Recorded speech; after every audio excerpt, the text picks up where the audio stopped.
नमस्कार। जय हिंद, वंदे मातरम। स्वागत है आप सबका मध्य प्रदेश के सबसे बड़े न्यूज चैनल। तो चलिए दोस्तों, नजर डालते हैं मध्य प्रदेश के मुख्य समाचार टुडे ब्रेकिंग के साथ साथ एमपी राज्य की आज की बड़ी खबरों पर। आज मध्य प्रदेश के किसानों, गरीबों, मजदूरों, बेरोजगारों और आम लोगों के साथ ही माता बहनों के लिए बहुत बड़ी खुशखबरी सामने आ रही है। साथ ही मोहन यादव ने मध्य प्रदेश के अंदर लाडली बहना योजना की अगली किस्त जारी करने के लिए एक नया सर्कुलर बनाया है। उसके बाद अब लाडली बहनों को अगली किस्त के रूप में 4-4 हजार रुपए की राशि दी जाएंगी। तो ये किस्त कब और किन किन बहनों को मिलेगी, इसकी जानकारी आपको वीडियो में बताएंगे। साथ ही राज्य की 55 साल से ऊपर की महिलाओं को अब पेंशन के रूप में 5,000 रुपए की राशि दी जाएगी। तो यह राशि किन किन महिलाओं को मिलेगी, इसकी जानकारी आपको वीडियो में बताएंगे। साथ ही पेट्रोल, डीजल, सोना चांदी, इनके ताज़ा भाव क्या है, इसकी जानकारी भी आपको बताएंगे। साथ ही आज के मौसम समाचार पर भी चर्चा करेंगे। साथ ही मध्य प्रदेश की आज की तमाम बड़ी घोषणाओं और बड़ी खबरों के बारे में विस्तार पूर्वक जानेंगे। अगर आप मध्य प्रदेश के रहने वाले हैं तो आप हमारे इस चैनल को सब्सक्राइब जरूर करिएगा, ताकि आपको मध्य प्रदेश की तमाम बड़ी खबरें सबसे पहले देखने को मिले। तो चलिए शुरुआत करते हैं आज की पहली और बड़ी खबर के साथ। माध्यमिक शिक्षा मंडल मध्य प्रदेश ने 12वीं बोर्ड परीक्षा के नतीजे घोषित कर दिए हैं। इस साल 64.49% स्टूडेंट पास हुए हैं। रीवा की अंशिका मिश्रा ने मैथ्स साइंस स्ट्रीम में 500 में से 493 और विदिशा की मुस्कान दांगी ने भी कॉमर्स में 493 नंबर हासिल कर ओवरऑल टॉप किया है। वहीं शाजापुर के जंत यादव आर्ट स्ट्रीम और सिवनी की सना अंजुम खान बायोलॉजी में टॉपर रहीं। 6 संकाय में कुल 125 स्टूडेंट्स ने स्टेट मेरिट लिस्ट में जगह बनाई है। इनमें सर्वाधिक 13 स्टूडेंट भोपाल के हैं, जबकि इंदौर से 1 स्टूडेंट है।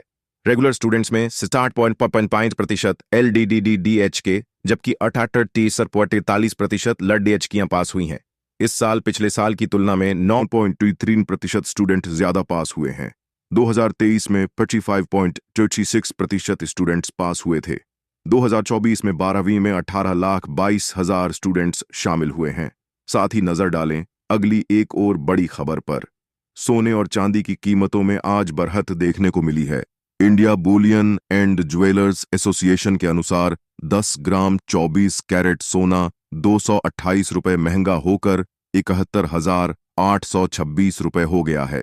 वहीं 1 किलो चांदी 680 रुपए सस्ती हुई है और अब चांदी 80,687 रुपए प्रति किलोग्राम पर पहुंच गई है। साथ ही नजर डालें अगली एक और बड़ी खबर पर। हरदा में पीएम मोदी ने मंच से पूर्व सीएम और विदिशा सीट से बीजेपी प्रत्याशी शिवराज सिंह चौहान की तारीफ की। उन्होंने कहा कि मैं शिवराज सिंह को दिल्ली ले जाना चाहता हूं। पीएम मोदी ने इंडिया गठबंधन पर भी जमकर निशाना साधा। उन्होंने कहा, सुना है ये लोग 1 ईयर 1 पीएम का फॉर्मूला बना रहे हैं। इससे पहले सागर में प्रधानमंत्री ने कांग्रेस पर बड़ा हमला बोलते हुए कहा कि कांग्रेस धर्म के आधार पर आरक्षण देना चाहती है। कांग्रेस ने कर्नाटक में धर्म के आधार पर आरक्षण दे दिया। कांग्रेस ने गैर कानूनी तरीके से एक चालाकी की है। पीएम मोदी ने यह भी कहा कि कांग्रेस इनहेरिटेंस टैक्स लेगी, मतलब आपकी संपत्ति लूटना चाहती है। पीएम मोदी मध्य प्रदेश के बड़तूमा में चुनावी सभा को संबोधित कर रहे थे। उन्होंने कहा कि कांग्रेस ओबीसी वर्ग की सबसे बड़ी दुश्मन है। कांग्रेस ने ओबीसी से उनका हक छीन लिया है। कांग्रेस ने सामाजिक न्याय की हत्या की है, संविधान की भावना को ठोकर पहुंचाई है, बाबा साहेब का घोर अपमान किया है। साथ ही नजर डालें अगली एक और बड़ी खबर पर। सागर के बड़तूमा में चुनावी सभा में मुख्यमंत्री डॉ. मोहन यादव ने कहा, कांग्रेस सर्वे कराने के नाम पर हमारे गरीबों का, दलितों का धन छीनना चाहती है। पूर्व प्रधानमंत्री मनमोहन सिंह ने भी यह बात कही थी कि देश के संसाधनों पर पहला हक मुसलमानों का है। उन्होंने कहा, पीएम मोदी ने देश के 4 करोड़ डीएच लोगों को घर बनाकर दिया। यह चुनाव कांग्रेस का दूध, पानी का पानी करने का है। यहाँ के राजा हरि सिंह गौर ने अपनी संपत्ति दान कर विश्वविद्यालय दिया था। हम आप यह संकल्प करें कि इस चुनाव में ऐतिहासिक जीत दिलाएं। मकरोनिया इलाके के बद्धचतूमा में सागर लोकसभा सीट से भाजपा प्रत्याशी लता वानखेड़े के समर्थन में चुनावी सभा को प्रधानमंत्री नरेंद्र मोदी ने भी संबोधित किया। उन्होंने कहा, सागर ने फिर से मन बना लिया है कि फिर एक बार मोदी सरकार। प्रधानमंत्री 8 महीने में तीसरी बार सागर जिले में आए। साथ ही नजर डालें अगली एक और बड़ी खबर पर। मध्य प्रदेश के अंदर लाडली बहना योजना की अगली किस्त जल्दी ही जारी की जा सकती है। हम आपको बता दें कि लोकसभा चुनाव के चलते अब की बार लाडली बहनों को अगली किस्त नहीं मिली है। ऐसे में अब लोकसभा चुनाव खत्म होते ही लाडली बहना की अगली किस्त जारी कर दी जाएगी। साथ ही नजर डाले अगली एक और बड़ी खबर पर। आज मोहन यादव ने मध्य प्रदेश के अंदर नई घोषणाएं की है। मोहन यादव सरकार की घोषणा के अनुसार नए योजना में सभी परिवार को पक्के मकान दिए जाएंगे। मध्य प्रदेश के सभी परिवारों को घर दिया जाएगा। कोई भी परिवार बेकार नहीं रहेगा। प्रधानमंत्री आवास योजना के साथ ही मुख्यमंत्री जन आवास योजना का शुभारंभ किया जाएगा ताकि गरीब व्यक्तियों को उनका खुद का घर दिया जा सके। लाडली योजना को लेकर भी होंगे बड़े बदलाव। लाडली बहनों को आर्थिक सहायता के साथ में पक्का मकान दिया जाएगा।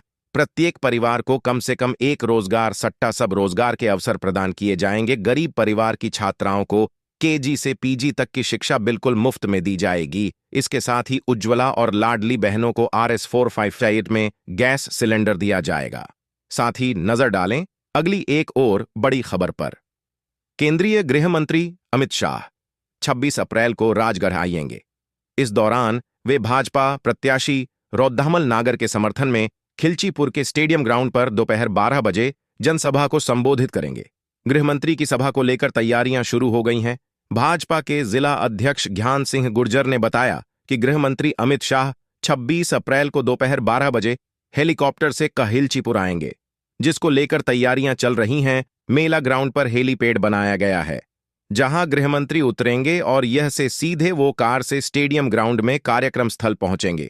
ये वो 1 से 1.5 घंटे रुकेंगे। इस सभा के मंच से गृहमंत्री भारतीय जनता पार्टी के यशस्वी नेतृत्व वाले नरेंद्र मोदी के ऐतिहासिक साहसी कदम जो उन्होंने उठाए हैं, राष्ट्र को मजबूत बनाने के लिए उन सारे विषयों पर अपनी बात रखेंगे और भाजपा प्रत्याशी रौद्दामल नागर को प्रचंड बहुमत से जीत दिलवाने के लिए जनता से आह्वान करेंगे और जीत का मंत्र कार्यकर्ताओं। साथ ही नजर डालें अगली एक और बड़ी खबर पर।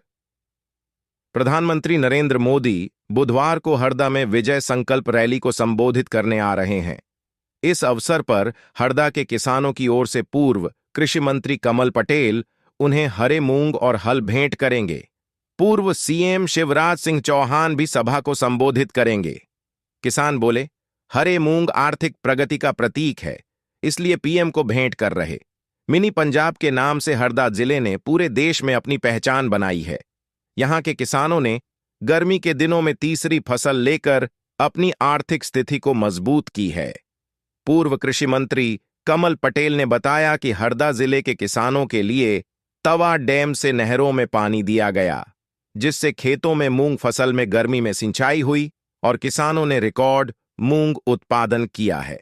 बाद में केंद्र सरकार ने नियमों को शिथिल कर मप्र में ग्रीष्मकालीन मूंग समर्थन मूल्य खरीदने की स्वीकृति दी, जिससे बीते 3 सालों में नर्मदापुरम और हरदा जिले के को देकर जाएंगे।